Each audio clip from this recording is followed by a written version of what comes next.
देश भर की निगाहें उत्तर प्रदेश के विधानसभा चुनाव पर टिकी हुई है।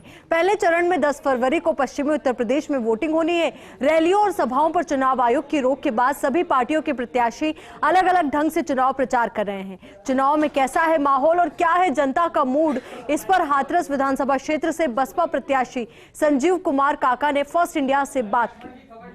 देश भर की निगाहें उत्तर प्रदेश विधानसभा चुनावों पर टिकी हैं और इसीलिए फर्स्ट इंडिया की टीम ने ग्राउंड जीरो का रुख किया है उत्तर प्रदेश में चुनावी माहौल जानने के लिए। बातचीत के लिए हमारे साथ मौजूद है हाथरस से विधानसभा क्षेत्र से बसपा प्रत्याशी संजीव कुमार जी। सर, सबसे पहला सवाल यहीं से शुरू करना चाहूंगी क्योंकि आप राजनीतिक बैकग्राउंड से भी जुड़े हैं, तो कैसी क्या तैयारी बसपा की इस बार चुनावों? देखिए, परम आदरणीय बहन कुमारी मायावती जी ने मुझे हाथरस सुरक्षित विधानसभा से बहुजन समाज पार्टी का प्रत्याशी बनाया है।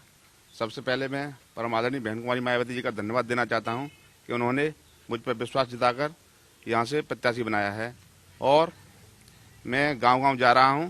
सर्व समाज के लोग मुझे आशीर्वाद, प्यार और सम्मान दे रहे हैं और मुझे पूर्ण विश्वास है कि इस बार मैं यहां से विधायक बनूंगा और परम आदरणीय बहन कुमारी मायावती जी 5वीं बार इस प्रदेश की मुख्यमंत्री बनेंगी। सर, 5 साल भाजपा की जो सरकार रही है उसके कामकाज को किस तरीके से देख सकते हैं? क्या काम जो देखने में आया? देखिए, ये पूरे प्रदेश की जनता और पूरे देश की जनता जानती है। प्रदेश में भारतीय जनता पार्टी की सरकार गत पिछले 5 साल रही है और देश में भी भारतीय जनता पार्टी की सरकार चल रही है।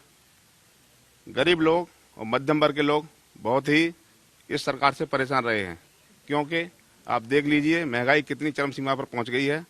चाहे आप गैस सिलेंडर को देख लीजिए, पहले गैस सिलेंडर कितना सस्ता आता था, लोगों को यह गुमराह करके कि सब्सिडी खाते में आएगी।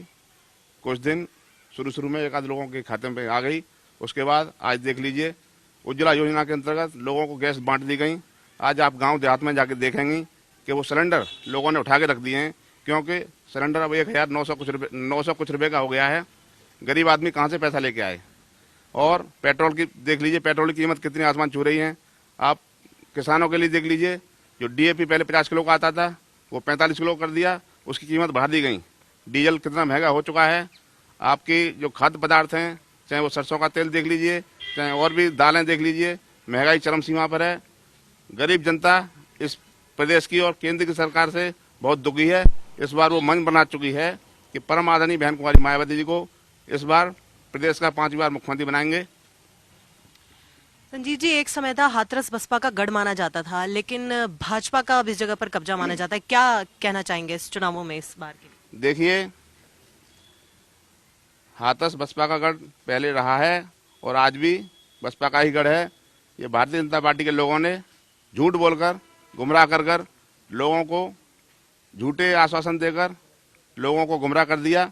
लेकिन इस बार जनता जान चुकी है, उनके बहकावे में नहीं आने वाली। वो इस बार मन बना चुकी है कि इस बार 5वीं बार बहन जी को प्रदेश का मुख्यमंत्री बनाएंगे। संजीव जी, पश्चिमी यूपी में आरएलडी और सपा के गठबंधन को किस तरीके से देखते हैं? क्या चुनौती मानते हैं? देखिए, आरएलडी और सपा का जो गठबंधन है वो उन्होंने कर लिया अपनी जगह है, लेकिन प्रदेश की जनता ये जानती है कि आदरणीय बहन कुमारी मायावती जी के शासन में न कोई दंगा हुआ था, न ही किसी प्रकार के कोई लड़ाई झगड़े हुए। शांत प्रिय शासन चला था। अधिकारी समय से आकर अपना समय से बैठ जाते थे ऑफिस में। आज तो चाहे वो सपा सरकार रही हो, चाहे भाजपा सरकार रही हो, तमाम दंगे आपने देखा होगा प्रदेश में, तमाम दंगे भाजपा की सरकार में भी हुए हैं, सपा की सरकार में भी हुए हैं। और ये लोग मान चुके हैं कि बहन जी ने बहुत अच्छा शासन चलाया, बहुत अच्छा प्रशासन चलाया और लोग उनके शासन से बहुत सुखी हैं। संजीव जी, किसान आंदोलन में जो भी कुछ हुआ वो पूरे देश ने देखा है, तो क्या मानते हैं किसान आंदोलन का भी कुछ प्रभाव देखने को मिल सकता है चुनावों में?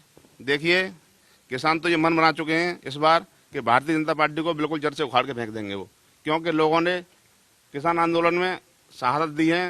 वो बॉर्डर पर जमे रहे 1 वर्ष तक और 1 वर्ष से ज़्यादा तक तमाम लोगों की तमाम लोग सर्दी में और उसमें लोगों ने शहादतें दी हैं। तमाम लोगों की मृत्यु हो गई, हजारों लोग उसमें शहीद हो गए। और जब इन्होंने देखा कि चुनाव नज़दीक आ गया है तो इन्होंने भाई ये बिल वापस लेना था तो पहले ही ले लेते वो लोग। लोगों की तमाम कुर्बानियाँ देनी पड़ी किसान भाइयों को। और अब क्या कहते हैं, जब चुनाव नज़दीक आ गया, पंजाब में चुनाव है, उत्तर प्रदेश में चुनाव है और राज्यों में चुनाव है, उन्होंने देखा किसान आंदोलन कर रहे हैं, इस चक्कर में उन्होंने अपना बिल वापस ले लिया। इससे किसान कोई संतुष्ट नहीं है। वो सब जानते हैं कि इस बार भारतीय जनता पार्टी को वो बिल्कुल अपना मतदान नहीं करेंगे उनके विरोध में मतदान करेंगे, बहन कुमारी मायावती जी को मतदान करेंगे। संजीव जी, कुछ ही समय पहले हाथरस में एक घटना हुई थी जहां लड़की के अनुमति के बिना ही परिजनों ने उनका अंतिम संस्कार कर दिया। परिजनों की अनुमति के बिना ही अंतिम संस्कार हो गया था, जो कि बड़ा मुद्दा हो गया था। बड़ी चर्चाओं का बाजार जो है वो गर्म हो गया था इस बात को लेकर। तो उसका भी एक फैक्टर देखा जाएगा चुनावों में।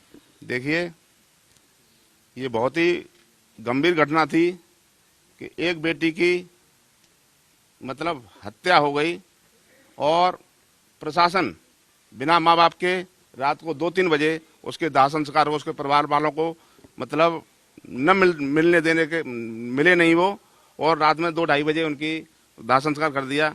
ये बहुत ही निंदनीय घटना है। पूरा देश इस घटना को जानता है। अब की बार दलित समाज के लोग और सर्व समाज के मतलब जिन लोगों के, क्योंकि बहन बेटियां सबकी हैं, बहन बेटियां सबकी हैं, लोगों को ऐसा नहीं करना चाहिए। प्रशासन को भी ये सोचना चाहिए था कि उनके माँ बाप को बुला लेते, दिन में आप दाह संस्कार करते आराम से। क्या परेशानी हो रही थी इस बात को, रात में क्यों कर रहे थे दाह संस्कार वो? संजीव जी, एक आखिरी सवाल ये भी पूछना चाहूंगी, भाजपा की बसपा की मुख्य लड़ाई किससे है, भाजपा से आरएलडी से? देखिए, आरएलडी तो कुछ सीटों पर चुनाव लड़ रही है। बहुजन समाज पार्टी की जितने भी प्रदेश की जनता है वो सब जानती है कि आदरणीय बहन कुमारी मायावती जी का शासन बहुत अच्छा रहा है, और चाहे वो भारतीय जनता पार्टी हो, चाहे वो समाजवादी पार्टी हो, वो सारी पार्टियां अपनी बसपा से लड़ाई मान रही हैं।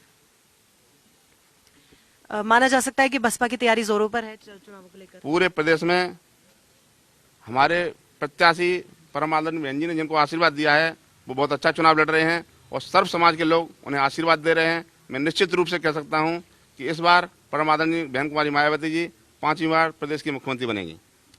तो बिल्कुल, ये थे हमारे साथ हाथरस विधानसभा क्षेत्र से बसपा प्रत्याशी संजीव कुमार जी, जिनका साफ तौर पे कहना था कि आने वाले चुनावों में बसपा फतेह करेगी। कैमरा पर्सन इकबाल के साथ मैं डिंपल शर्मा, हाथरस, उत्तर प्रदेश।